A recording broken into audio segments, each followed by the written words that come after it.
G2라고 부릅니다. 전 세계에서 가장 힘이 센 두 개의 주요 국가다라는 의미인데요. 이 두 나라가 무역 전쟁을 예고하고 있습니다. 트럼프 행정부는 예고했던 대로 중국 경제의 가장 아픈 부분이죠. 지식재산권 침해, 기술 절도에 대한 조사에 돌입했고 그 외 여러 가지 무역 압박도 강화하겠다라고 하고 있습니다. 중국 역시 좌시할 수 없다. 다자간 무역을 들면서 반발하고 있고요. 이 두 나라의 기류, 그 배경엔 또 안보 문제도 껴있다. 이런 분석까지 나오고 있죠. 트럼프 대통령 역시 단지 시작일 뿐이다라는 말까지 하면서 이 미중 무역 전쟁을 좀 더 심화시킬 우려가 있다라는 얘기가 전망되고 있습니다. 관련 소식 미중경제연구소 조용찬 소장 연결해서 얘기 들어보겠습니다. 소장님 안녕하십니까? 예, 안녕하십니까? 예, 이런 소식들 다룰 때마다 고래 싸움에 새우등 터지는 것 아닌가 이런 걱정을 하고 있는데요. 일단 좀 고래 싸움을 들여다봐야 될 것 같습니다. 미국 트럼프 대통령의 중국의 지식재산권 침해에 대한 조사, 이 배경 어떻게 봐야 될까요?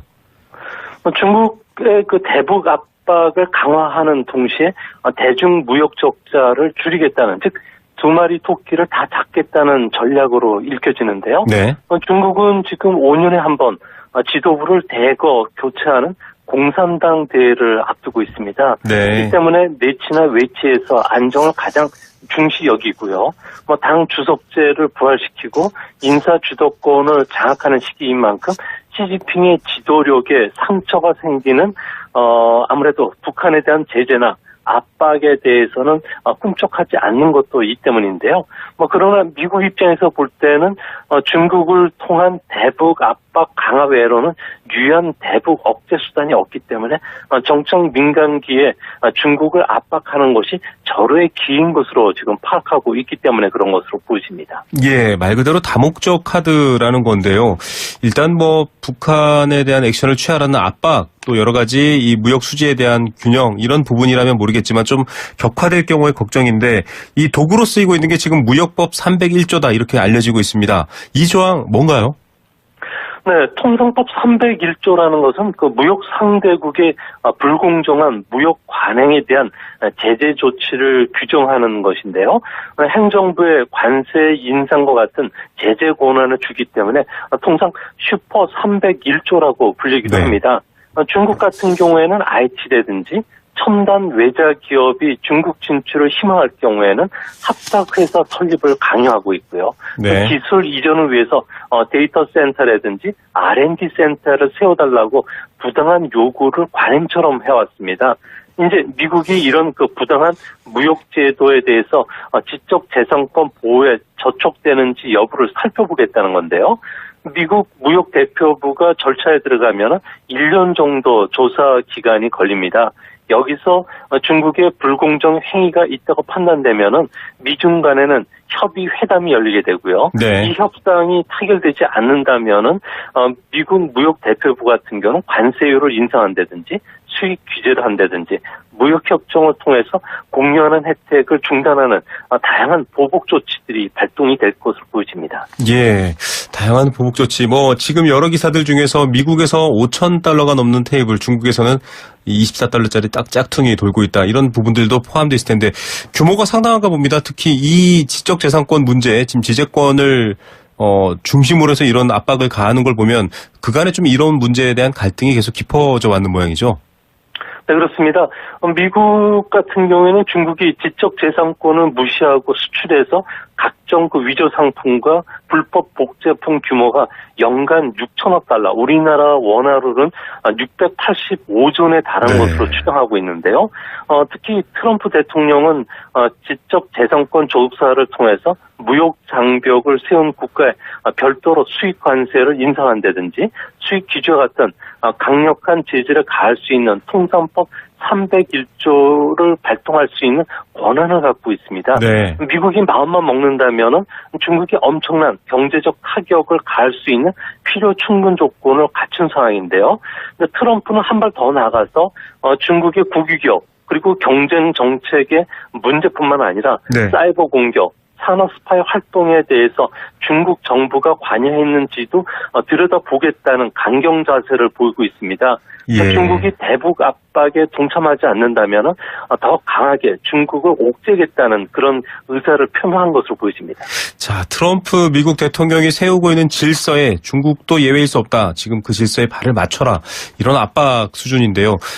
이것 조치, 이 지금 지적재산권 문제라던가 대북 액션에 대한 조치에서 끝나지 않고 앞으로도 계속 있을 것이다. 이런 의미를 뒀거든요. 이게 하나의 시작이다. 이렇게만 표현했는데 지금 굉장히 많은 거래가 미국과 중국 사이에 오고 가고 있지 않습니까? 우리도 그 사이에 껴있는 부분들도 있는데 더 확대된다. 이렇게 예고할 수 있을까요? 어떻게 보십니까?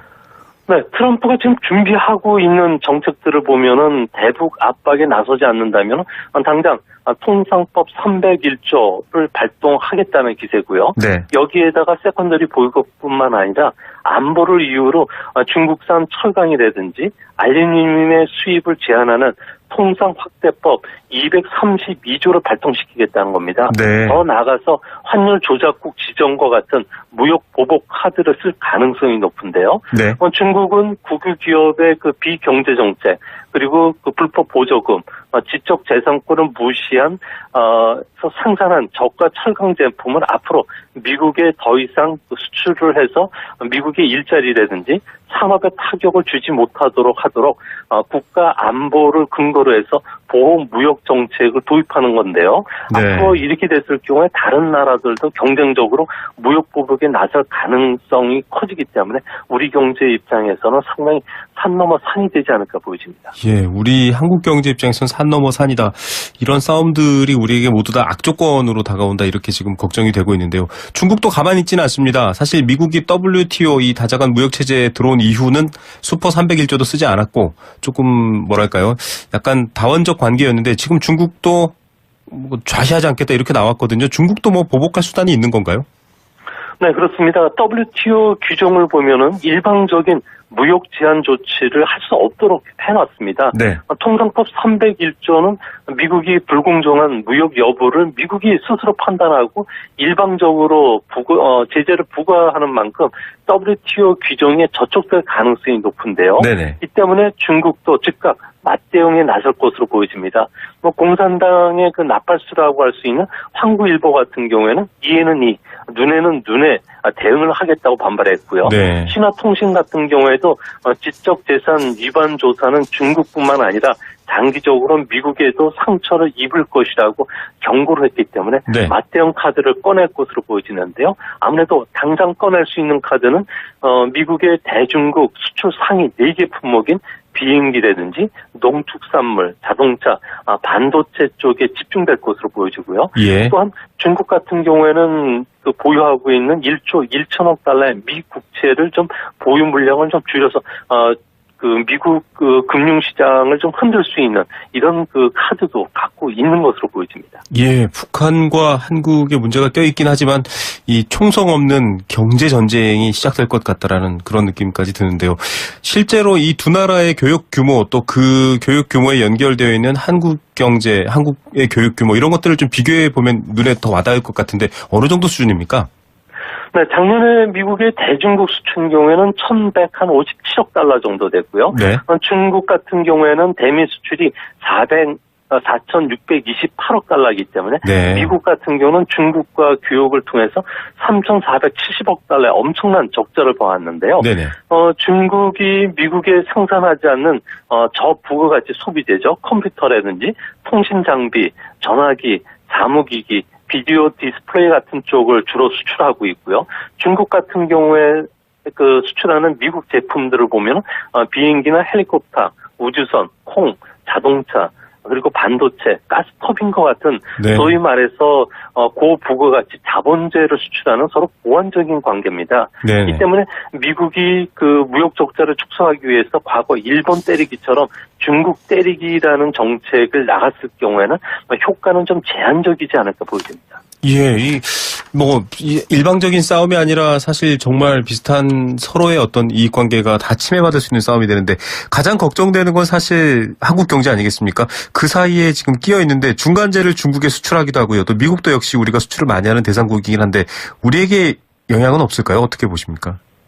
네, 그 미중 간의 전면적인 무역 충돌로 갈 경우에는 중국 경제는 리먼 쇼크 뒤인 2009년처럼 수출이 16% 감소하고 성장률은 4%포인트 정도 떨어지는 충격을 받게 되는데요. 네. 이렇게 되면은 최근 들어와서 사드 보복 이후에 우리나라의 대중국 수출은 전체에서 차지하는 비중이 26%에서 23%로 떨어지긴 했지만 서비스 무역이라든지 주시장에 미치는 충격까지 종합해 보면은 중국의 성장률이 1% 하락하면은 우리나라 GDP 성장률은 0.4%포인트 정도 떨어지게 됩니다. 네. 문제는 앞으로 미중 간의 세계 패권을 놓고 다투는 상황이 장기화될 것으로 보여지는데요.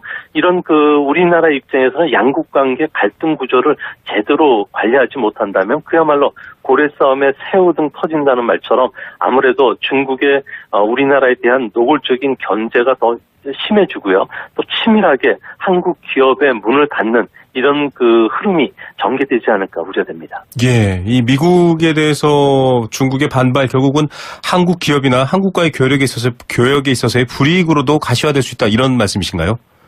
네, 그렇습니다. 앞으로 중국 같은 경우에는 수입선을 대체한다든지 중국산 제품의 경쟁력을 제고한다든지 그리고 원부자재 자체 조달 정책을 추진하고 있기 때문에 한국 제품은 중단기적으로 중국 시장에서 어려운 도전에 직면할 수밖에 없기 때문에 하루속히 중국 진출 전략을 빨리 변화시킬 필요가 있지 않나 보여집니다. 미국 쪽으로도 소장님께서 미중 연구소를 함께 운영하고 계시지만 미국 쪽도 사실 지금 FTA 재협상을 놓고 우리가 미국과 그렇게 경제적으로 우호적인가 이런 걱정을 하시는 분들도 있거든요. 역시 또 양쪽 다 사실은 우리 편이 아니다 이런 우려도 있는데 어떻게 보십니까? 네, 국제 안보 흐름과 그다음에 경제, 특히 무역 통상 쪽은 서로 일자리 문제하고 관련이 되고 있기 때문에 네네. 분리해서 생각하는 경향이 강하고요.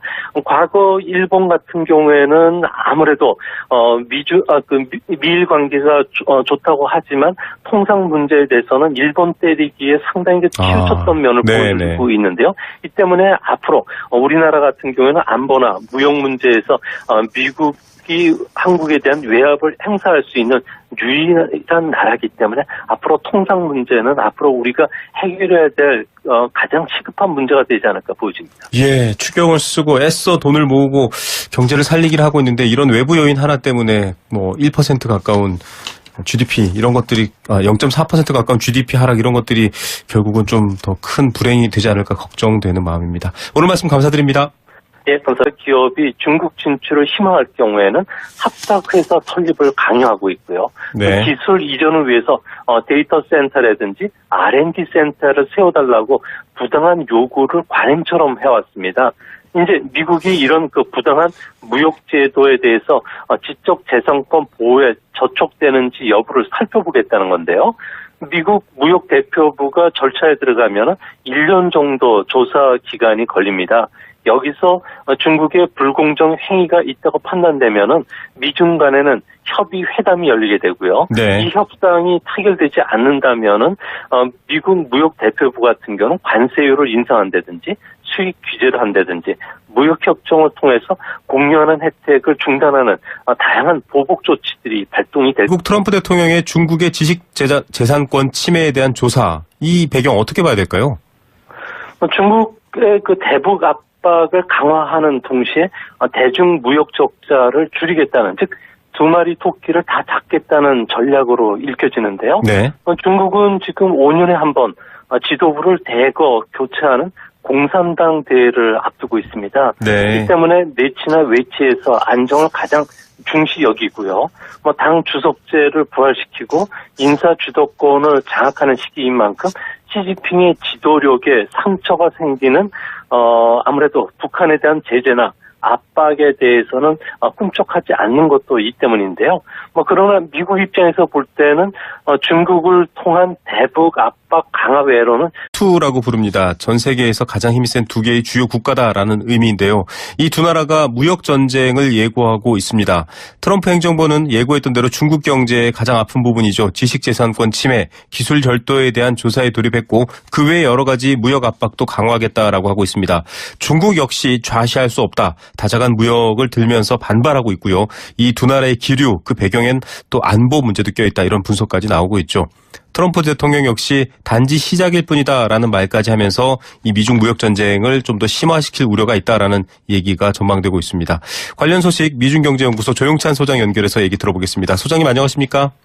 예, 안녕하십니까? 예, 이런 소식들 다룰 때마다 고래 싸움에 새우등 터지는 것 아닌가 이런 걱정을 하고 있는데요.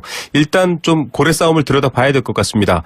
유연 대북 억제 수단이 없기 때문에 정청 민간기에 중국을 압박하는 것이 절호의 기인 것으로 지금 파악하고 있기 때문에 그런 것으로 보여집니다. 예, 말 그대로 다목적 카드라는 건데요.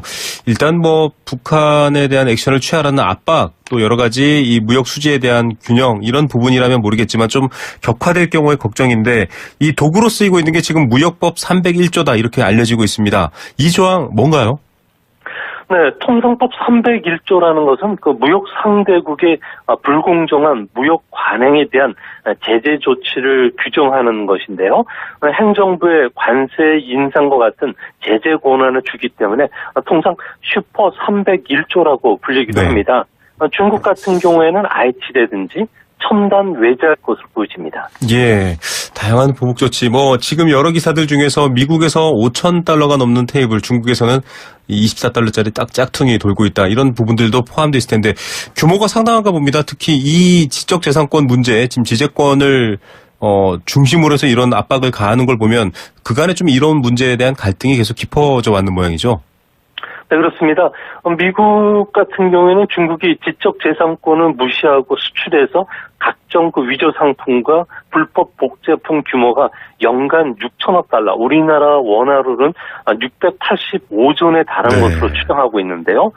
특히 트럼프 대통령은 지적재산권 조업사를 통해서 무역 장벽을 세운 국가에 별도로 수익 관세를 인상한다든지 수익 규제가